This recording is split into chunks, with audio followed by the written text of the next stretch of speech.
قرآن مجید میں سورۃ الاحزاب اللہ تعالیٰ کا ارشاد کرامی ہے وبنات عمک وبنات عماتک وبنات خالک.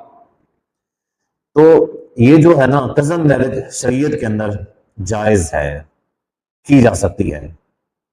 لیکن افسوس کی بات یہ ہے کہ آج کل ہمارے معاشرے میں چونکہ ایک چھوٹی سوچ پائی جاتی ہے، تو اس وجہ سے لوگ اکثر و بیشتر لوگ جو ہے نا، یا بالخصوص دیہاتوں کے اندر جو لوگ ہیں، وہ صرف اور صرف اس چیز کو جائز سمجھتے ہیں کہ کزن میرج ہی کی جائے، خاندان کے اندر، رشتہ داروں کے اندر، قوم اور برادری کے اندر ہی جو ہے نا وہ نکاح کرنا چاہیے، وہ کرتے ہیں، اس کے علاوہ وہ کرنے کے لیے تیار نہیں ہوتے.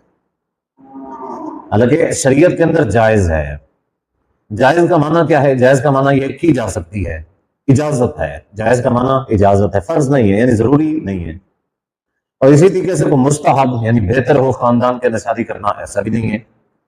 نہ شریعت کی روح سے خاندان کے اندر شادی کرنا مستحب یعنی بہتر بھی نہیں ہے، اور نہ ہی فرض ضروری بھی نہیں ہے.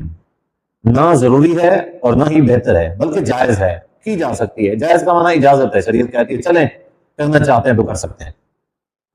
لیکن ہمارے معاشرے میں اکثر دیہاتوں کے اندر اس چیز کو عام پایا جاتا ہے کہ وہ کزن میرج کرتے ہیں.